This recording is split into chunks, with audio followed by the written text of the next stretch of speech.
Hi, this is Teena Hughes from bizmarketinginabox.com, and today I'd like to talk about how to launch a website, attract traffic and make sales. Now, a lot of people think that a website launch is just way too hard and therefore they don't want to get started because they don't think they can. Well, I'd like to take you step by step through a few simple things that you can do to launch your website, build business, attract traffic, and fingers crossed, make some sales. All right, let's get started. So, when I think about how to launch a website, I think about the diverse range of clients that I have. Some of the men include a 75-year-old author, a 23-year-old fashion guy, a business professional, an opera singer, a restaurant chef and the restaurant's owner, a cafe owner, a maths teacher, a cleaning company owner, a French travel site owner, a corporate printing company department head, etc., etc. Now, the women clients I have helped include a quilt maker, a business offering specialist vision impairment help, which includes support products and training, a virtual assistant, an artist in Iceland, an author in Paris, a spiritual guidance counsellor, a romance novelist in the UK, two women sharing a clutter and cleaning business, a home decor store owner, a driving school teacher, an interior designer, a textile artist, a real estate cleaning specialist, an au pair agency, an architectural site owner, and many more wonderful, fascinating, absolutely diverse business owners. Phew, well, I'm not telling you this to brag, but just to show you that no matter which kind of business you have or which kind of business owner you are, at some point you may build a website and then you'll need to know how to launch a website and how to attract traffic, then turn that traffic into customers. Are you ready? Terrific! It's as easy as, yes, you guessed it, as easy as 1, 2, 3, 4. So once a website is launched, there are a series of steps the website owner needs to take to make sure the launch is successful.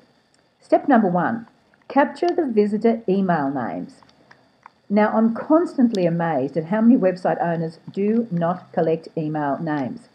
Sorry for sounding like I'm shouting here, but it's staggering. This is the equivalent of never opening the door to your shop on the high street. Website visitors find your website online in plenty of places, if you do your homework properly and pepper the internet with your name and website link, and they do not come knocking on the front door, which is your homepage. They can land on any page of your website, and so it's absolutely important to either have a link to your newsletter on each page, set up a pop over, pop under or slide up, or to have a sign up box for them to fill in. I always tell website owners, every web page is a landing page. Be prepared and make sure each page has all your contact details. To encourage folks to sign up, you'll need to think about creating an irresistible offer. And let's talk about that right now. That's step 2. Create an irresistible offer in exchange for an email name. In order to get people to sign up on your website and give you their email name, you have to give them a good reason. Let's think about this for a minute. If you wanted to maybe one day be a customer of your own website, what would you want to get as a great freebie giveaway in exchange for your email name? And what would you like to hear about on a regular basis via an email newsletter, PDF, audio file or podcast? Once you work that out, create a top quality, information-rich PDF or course or video, etc., and make sure it's clearly mentioned with your sign-up form or pop-over from step 1. Some other things to consider. Do you want to be able to send them special offers or to keep them updated via your blog? Or to give these people a PDF download of the top 10 questions and answers people ask about your business, your product or services? Make notes of all of this so you can refine your offering and your newsletter updates as you go along. Send this out at least monthly, or better still, twice a month. And don't forget to ask your newsletter subscribers questions to find out what they need. It might not always be what you want to give them. And now, step 3. Install website visitor tracking software. So if you've already done step 1 and 2, bravo! I'm so proud of you. But let me ask you, do you have any software installed which is tracking all those juicy visitors, telling you which web page online they came from, or which words or phrase they typed into a search engine page? No? You don't? Uh-oh. You'd better fix that pronto, Tonto. Dang, where did the Lone Ranger go? By being able to check your web statistics, you'll be able to see which of your marketing and advertising efforts are working, which is of the greatest importance to a website owner, so you're not spending money on something which isn't working. I highly recommend Google Analytics, and my personal favourite is a freebie called Stat Counter, which I also install on client websites. Now we're up to step number 4. Create a list of the top 10, 20, 50 or more questions you've ever been asked. Okay, I can hear you cringing, but listen to me, please, with this one, okay? If you can think of as many questions as you've ever been asked about your business, your product or services, then you already know the answers. Perfect. If you create just one web page or blog post for each question and answer, add them to your website as quickly as you can. Even 2 per week would be fantastic. More than that would be superb. Here's what happens. People type these questions into search engines, and after a couple of weeks, your pages should start appearing as search results. Now, imagine if you had 50 questions out there on your website. That's 50 chances that any one of the 50 questions and answers you've typed will be found on the internet.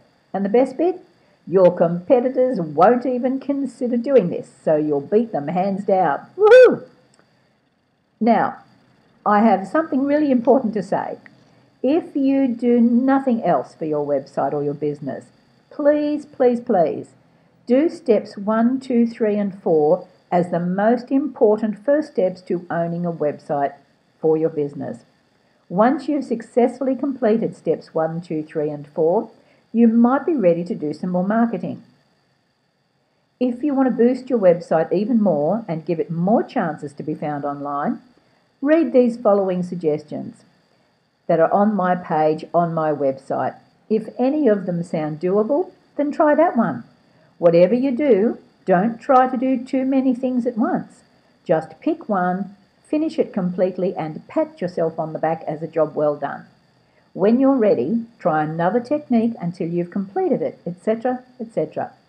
So I'm not going to read the rest of this article. I'm going to give you the link so that you can go and read it when you've got time, because I know that time is precious, especially as a business owner, so I don't want you having to sit here and listen to me talking and reading this article all the way through. So here's what you do. You go to my website, bizmarketinginabox.com/launch, LAUNCH/. And on that page, you'll be able to start with step 5 and read the rest of my suggestions. I hope you've enjoyed this quick little video today. It's been all about how to launch a website, attract traffic and make sales. And I do hope that you've enjoyed it and that you can learn something and perhaps even try something. If you do try any of this, I would love to hear your results. I'm passionate about helping people in business getting found on the internet, so please do let me know. You can do so by either commenting on this video on YouTube or posting a comment on my website or sending me an email or listening to my podcast or doing a whole range of things. So whatever you do, I'd love to hear from you. Cheerio for now. This has been Teena Hughes of bizmarketinginabox.com. Bye-bye.